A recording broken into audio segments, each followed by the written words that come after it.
En este episodio del video podcast más Facultad de Medicina, en el marco del Día Mundial de Toma de Conciencia del Abuso y Maltrato en la Vejez, conversamos con el decano de la Facultad de Medicina, el Dr. Fernando Morales Martínez, especialista en geriatría y gerontología, con un doctorado en Ciencias y Humanidades para el Desarrollo Interdisciplinario. El Dr. Morales es miembro y fundador de la Academia Latinoamericana de Medicina del Adulto Mayor, así como de la Asociación Costarricense de Médicos Geriatras y Gerontólogos. También es miembro de honor de la Academia Nacional de Medicina de Costa Rica y catedrático de la Universidad de Costa Rica. Bienvenidos a este video podcast. Hoy conversaremos con el decano de la Facultad de Medicina, el Dr. Fernando Morales Martínez. ¿Cómo está, doctor? Un gusto, Cristian, de estar aquí esta mañana. El doctor Morales es médico cirujano, especialista en geriatría y gerontología por la Universidad de Edimburgo, así como una maestría en geriatría y gerontología por la Universidad de Ginebra. El doctor Morales es pionero en la geriatría costarricense, donde desempeñó cargos de director general del Hospital Nacional de Geriatría y Gerontología. Además, también fue director académico del Departamento Clínico y del Departamento de Posgrado. Entonces, doctor, para empezar, ¿cómo definimos en Costa Rica la población adulta mayor? Bueno, eso es una gran pregunta, ¿verdad? Porque siempre se ha pensado cómo definirla, ¿verdad? Si no es por edad, ¿verdad? Entonces, por muchos años, la Organización Panamericana de la Salud decía que toda persona de 60 años y más es un adulto mayor, simplemente por una cifra de edad, ¿verdad? Pero después, en Costa Rica se aprobó en el año 99 la ley 7935, que es la ley integral para el adulto mayor en Costa Rica. Y esa la puso en 65 años y más que todo porque obedeciendo a una información o a una realidad de que Costa Rica tiene una longevidad alta, ¿verdad? Y que las pensiones fueran a esa edad de 65 y más. Un poco de las dos cosas, ¿verdad? Y lo cierto es que ahí se ubicó, ¿verdad?, que toda persona de 65 años y más es adulto mayor en nuestro caso. En el resto de América Latina es 60 años y más. Posteriormente, en el 2015, fue aprobada la Convención Interamericana de los Derechos Humanos de las Personas Adultas Mayores por la OEA. Y un año después, en el 2016, Costa Rica la ratificó como ley de la República, que es la Ley 9394. Esa convención establece la edad de adulto mayor a los 60 años.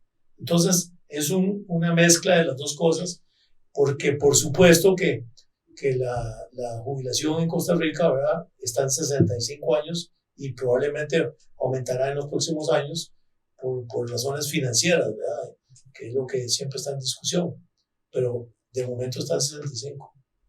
Doctor, el tercer informe sobre personas adultas mayores en Costa Rica dice que el envejecimiento está acelerándose en el país. ¿Qué implicación tiene eso para los servicios, la sociedad, la fuerza laboral? Esto es una evidencia muy importante que, como usted lo dice, sacó el Observatorio del Envejecimiento, ¿verdad? Porque nosotros somos uno de los países que vamos muy acelerados en el envejecimiento. ¿Y cómo sabemos esto? Bueno, es que el grupo de 80 años y más está creciendo mucho. Y tenemos un grupo de centenarios importante, ¿verdad?, que está alrededor, según el Tribunal Supremo de Elecciones, de casi 800 personas. No solo los de la zona azul o la península de Nicoya, ¿verdad?, sino en todo el país.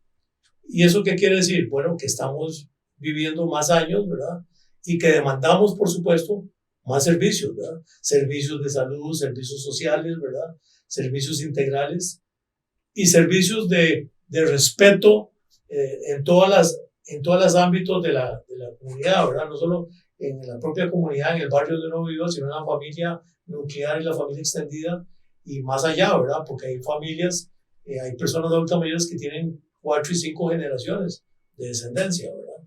Entonces, tendría que estar todo eso bien digamos, enrumbado para que respeten, para que incluyan, para que no haya ningún tipo de abuso producido por la vulnerabilidad que tienen este grupo de personas.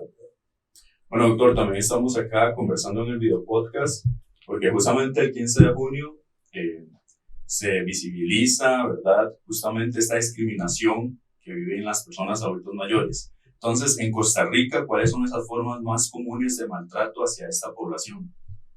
Exacto. Esto es muy importante de conversarlo, ¿verdad? Porque fíjense usted que en los 80s, cuando yo me integraba como geriatra, había mucho abuso físico, ¿verdad? Y el abuso físico deja huellas, ¿verdad? Es decir, un moretito, ¿verdad? Un pellizquito ahí, una irritación en la piel. Entonces ahí la gente se percataba de que algo estaba pasando, ¿verdad? Pero después, cuando se empezaron a venir algunas denuncias, entonces la gente pensó que esa no era la forma. Y entonces encontraron otra forma, la psicológica, de estarle descalificando, ¿verdad? De estarla maltratando de palabra, ¿verdad? Diciéndole cosas feas, y a veces muy feas. Y usted sabe que las personas adultas mayores tienen mucha sensibilidad contra las ofensas, ¿verdad? Ellas son personas que siempre lo ven en positivo, ¿verdad? Entonces, cada vez que los ofenden es un dolor muy grande para ellos, ¿verdad? Entonces, y bueno, esa es una parte de la parte psicológica, ¿verdad? Que está constantemente, ¿verdad? Delante de la gente, ¿verdad? De otras personas, a veces de la misma familia o de otras personas de la vecindad, del barrio y tal, de la comunidad, que les levantan la voz, ¿verdad? Y le dicen, es que usted nunca se acuerda de nada, es que usted se le olvidó, pero yo no dije eso, y cosas descalificativas, y eso duele muchísimo a las personas adultas mayores. Esta es otra forma, ¿verdad? Muy ingrata, que es la que más frecuente se da, pero tenemos abuso patrimonial, ¿verdad? Que es un abuso que va en escalada, ¿verdad? Especialmente en una sociedad que está teniendo tantos problemas, ¿verdad? De comunicación, financieros, sociales, ¿verdad? La familia nos ha ido desquebrajando, ¿verdad? Y prácticamente aquella familia unida que había en Costa Rica, ¿verdad? Bien estructurada, se ha venido golpeando y ha venido como desapareciendo, ¿verdad? Ahora es mamá y los hijos o papá y los hijos, y esto lleva a acudir a las personas más vulnerables, ¿verdad? Que son los adultos mayores. Entonces, ahí son abusados patrimonialmente, ¿verdad? ¿Cómo son abusados? Bueno, que le dicen, tengo una propiedad, mire, ¿por qué no me la pasa para hipotecarla y poder poner mi negocito, ¿verdad? Y luego se desaparece.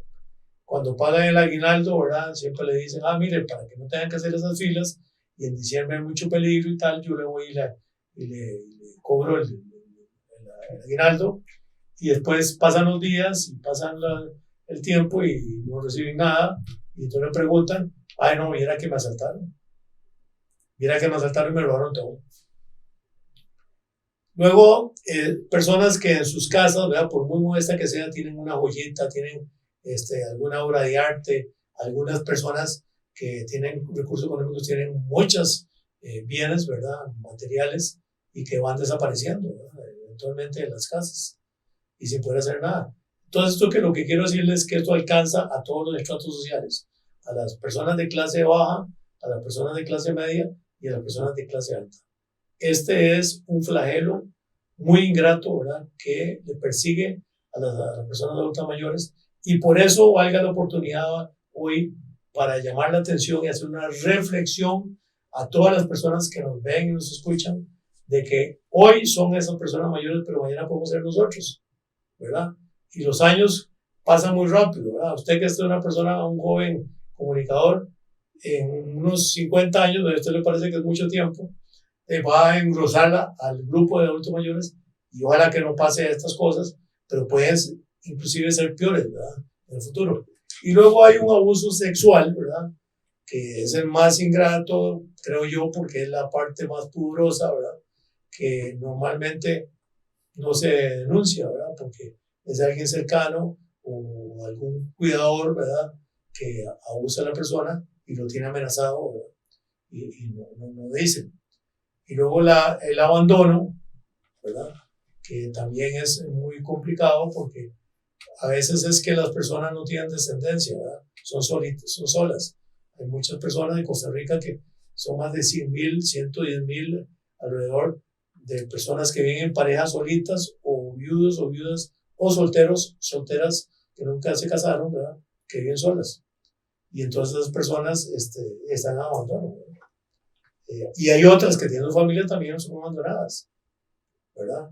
Porque la familia dice, se vio una pandemia, y yo ya no puedo, ¿verdad? No puedo, porque no me alcanza la plata, no puedo darle de comer, no puedo atenderla, y las iban a dejar en los hospitales, ¿verdad?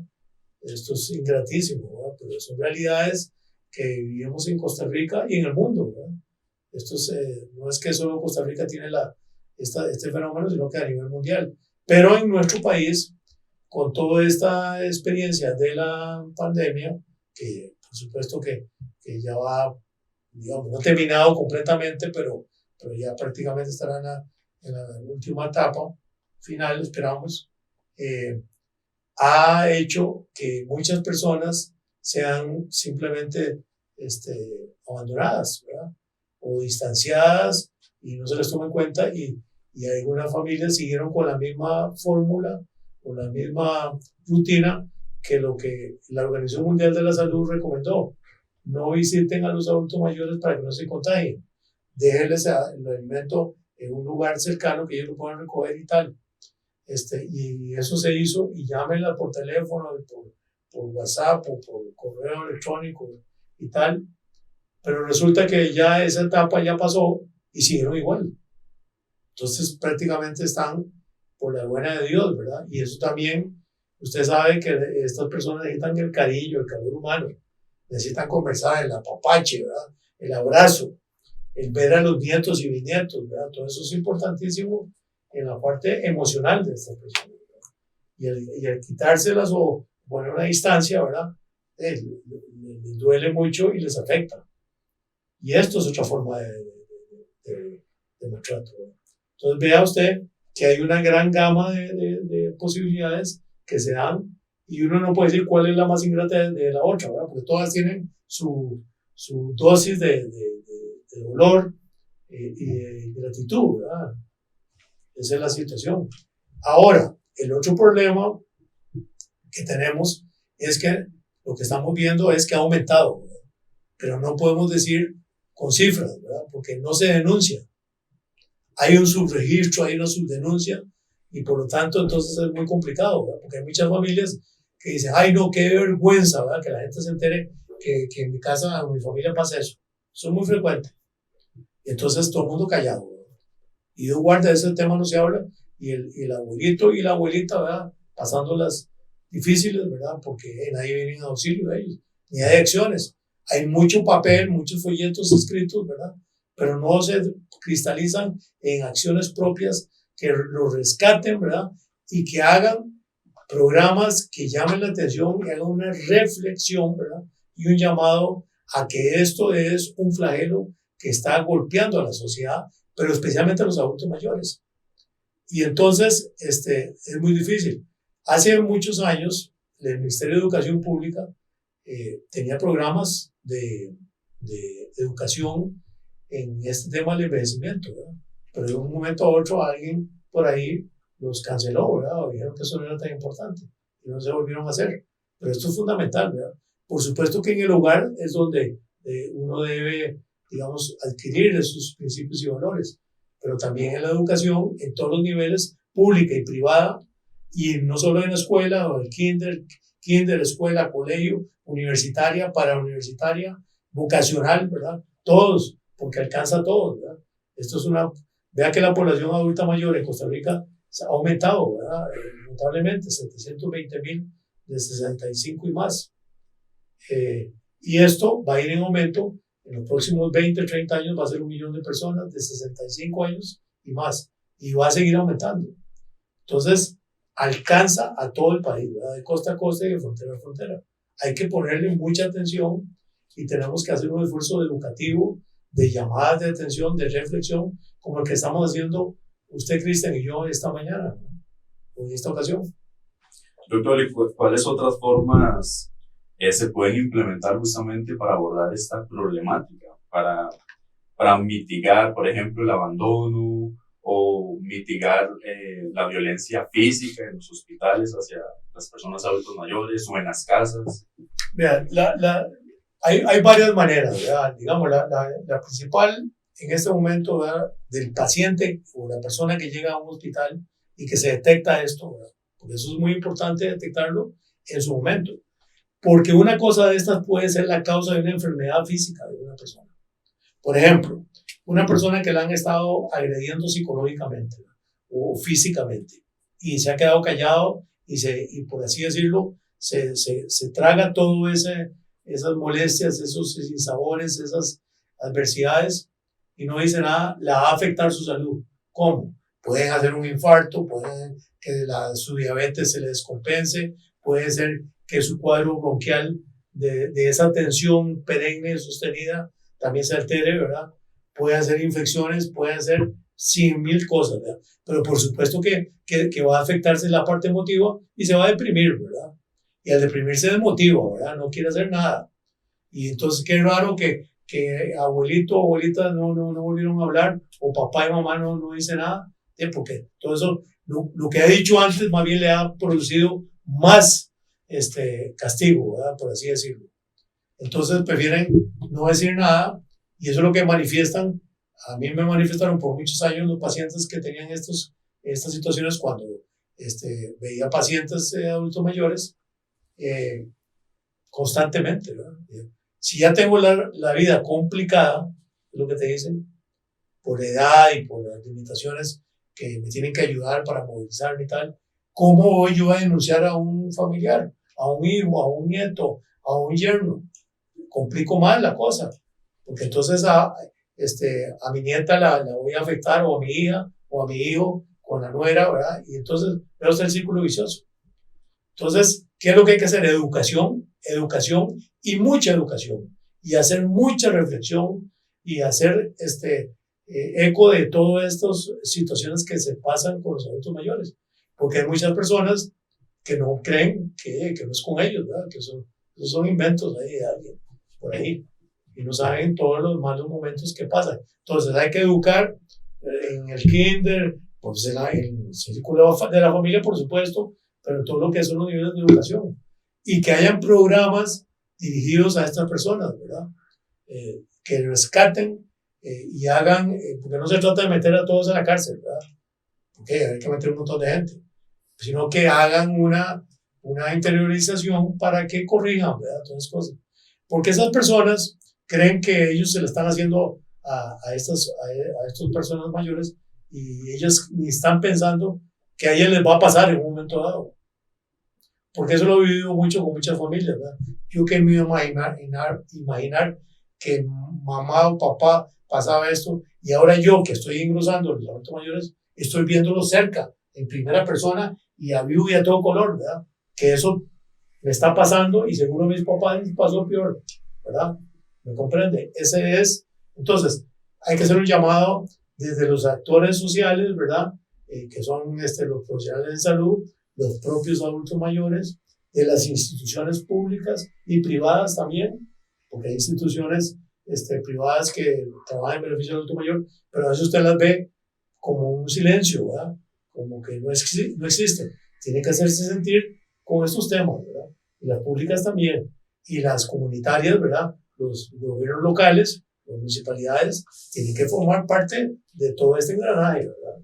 Y las fuerzas vivas, por supuesto. La red de cuidado del adulto mayor, bueno, se diseñó con esa intención, ¿verdad? Tiene que ampliarse, ¿verdad? Porque todavía, desde el inicio, que fue en el 2010, a la fecha, que son 14 años, es la misma red de cuidado. No ha podido ser aumentada, porque no tiene recursos. Por ejemplo, esta red de cuidado recibe el 2% de asignaciones familiares. Y nada más para motivos de comparación, la misma red de cuidado del niño recibe el 5%. ¿Verdad? Lo lógico es que estarían parejos, debe estar parejo, 5 y 5, pero no es así. Para poder aumentar los beneficios a esas personas y poder llamar la atención. Y enseñanza, ¿va? En las mismas universidades, ¿verdad? Depende, no importa lo que usted estudie, la carrera, comunicación, artes, agroalimentarias, derecho, todas tienen conexión con el envejecimiento. Y por lo tanto, tienen que tener alguna mención, algún curso, algún trabajo comunal universitario, algún curso de educación continua.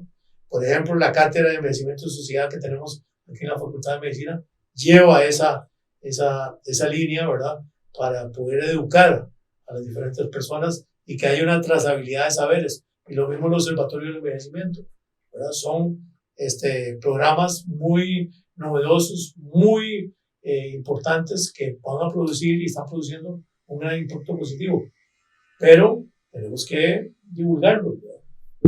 Sí, claro, y a través de esos programas y la educación, como decía usted, también reivindicar que las personas adultos mayores merecen una calidad de vida como todas las poblaciones, ¿cierto? Exacto, exacto, que merecen ser felices, ¿verdad? Decimos, el país de la pura vida, ¿verdad? Y nos quedamos con eso y nos gusta, y nos encanta que nos digan eso.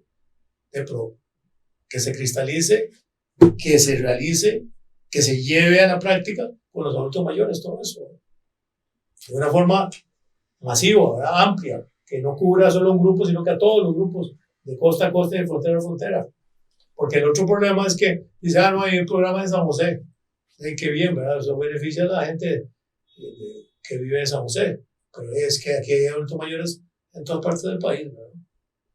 Doctor, ¿y cuál es el papel del Estado? Bueno, usted ahorita mencionaba algunos aspectos, pero ¿cuál es el papel del Estado con toda esta problemática que está viviendo nuestra población y que muchas veces no se visibiliza tan bien como quisiéramos? Mira, Cristian, nada más ni nada menos que cumplir con la ley 7935, que es la ley integral de la persona adulta mayor, y cumplir con la ley 9394, que es los derechos de las personas adultas mayores. Si el Estado cumpliera con solo eso, las cosas serían de otra manera, pero no es así, ¿verdad? Vea usted, por ejemplo, ahora que los servicios de salud están reventándose, ¿verdad? Porque hay mucha demanda, ¿verdad? Después de la pandemia quedó la cosa muy afectada, pero usted va a los servicios de emergencias y lo que ve es una gran cantidad de personas adultas mayores que son vistos como cualquier otra persona, no diferido, no con el cariño, el esmero, la dedicación, el amor que requieren ellos. Eso no es una manera de discriminación, ¿no le parece? Y entonces ahí tenemos que hacer, el Estado tiene que hacer, es mucho lo que tiene que hacer, pero lo está postergando mucho porque veo yo muchos planes que son como comunicaciones escritas, ¿verdad? Que son tipo folleto, ¿verdad? Pero es que no se trata solo de escribir, hay que llevarlo a la realidad, ¿verdad? Hay que instrumentalizar todo eso, ¿verdad? Hay que hacer programas que lleguen a la persona, no que digan que vamos a hacer esto, vamos a hacer aquello, sino que realmente le lleguen a Doña Refugio, que le lleguen a don Cornelio, ¿verdad? Etcétera, etcétera, en todo el país, que se sienta que haya un servicio que apoye, ¿verdad? Que englobe esa protección tan necesaria que necesitan las personas, ¿verdad?